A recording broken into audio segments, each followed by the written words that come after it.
I mean, I don't think it's for everybody to stay in the one spot. I've known a number of guys who've come onto my team who've tended to function really well on the 5 to 7 year time frame, but then a change was a good thing.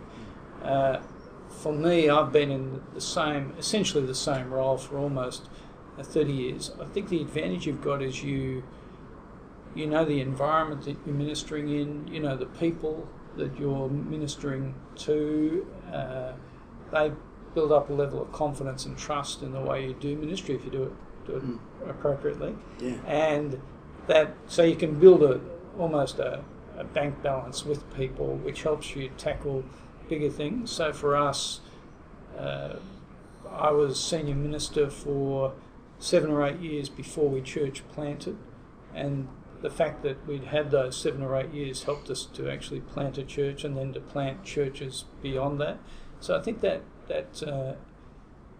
being able to shape people, you get to know people, you raise up your own leaders, able to send them into ministries or enable them to get into ministries and confidently do that, knowing them and working with them. All those things are great benefits, I think. And so you can build with people in stages and build hopefully on foundations and lay the next layer and do that beyond, rather than reinventing it all the time. So there have been some of the benefits of staying long term, I think. I remember hearing that technical changes are easy to make, but cultural changes take a long time. Yeah. And I think the most important changes in churches are cultural changes. So particularly if someone's gone to a church which hasn't had an evangelical ministry before, then my advice is it'll take you 20 years to turn the ship around, because it'll take you 20 years to raise up the new leaders who will replace the old leaders.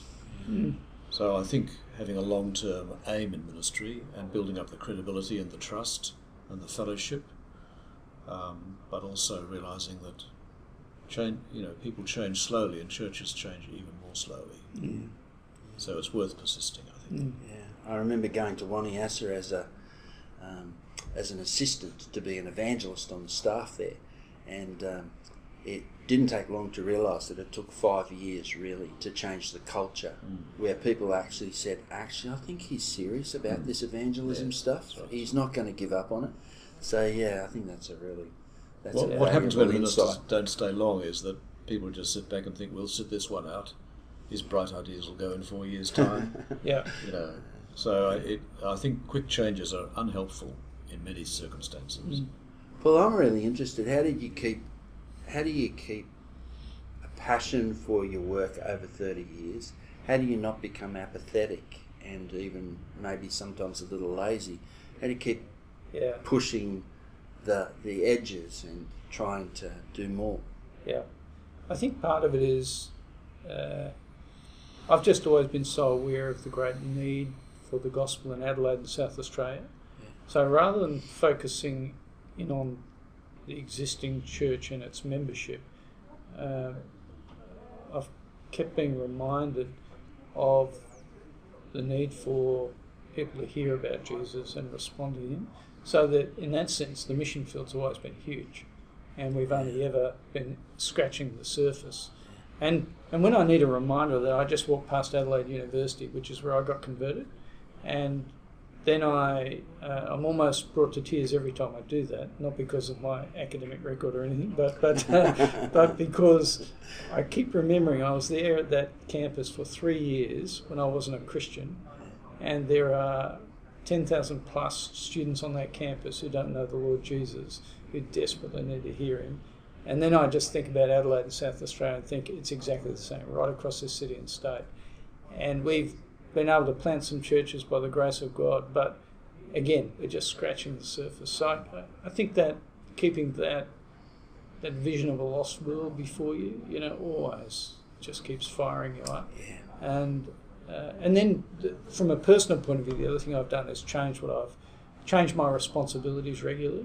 So as we've planted churches, my role has changed and I've needed to adapt. And that's brought a freshness to what I do, which I think has been helpful in some ways. Some things I do exactly the same. I prepare, I preach, I look after staff, I try and evangelise and look after leaders and things like that. But the shape or the context of that is changing pretty regularly, I think. Yeah, that's been helpful. The other thing I think you need to do is keep studying the scriptures afresh rather than repeating your sermon from 10, 20 years ago. Absolutely. So I don't, whenever I turn to a book of the Bible I've preached before, I don't look at my previous notes, I start all over again. Yeah. And I discover extraordinary things. Then when I've finished the book, I look at the notes I did last time and thought, wow, I've learned a lot. I used to think, wow, they must have been awful. Now I think, no, positively, I've learned a lot. Isn't that wonderful? Yeah, it was better than the alternative. It is, exactly right. And the congregation benefits from that too, they do, because right. they see your freshness and your excitement in the Bible and what you're learning. Yeah. And that's infectious, I think, for people. That's right. That's right. Yeah, absolutely. Yeah, well, they'll know if they've reheated leftovers. Yeah. That's right. I had one youth group, they knew their vicar had 8 sermons. So after he'd been going for 5 minutes, they'd say, "This is number 3. Oh, this is number 6. Yeah.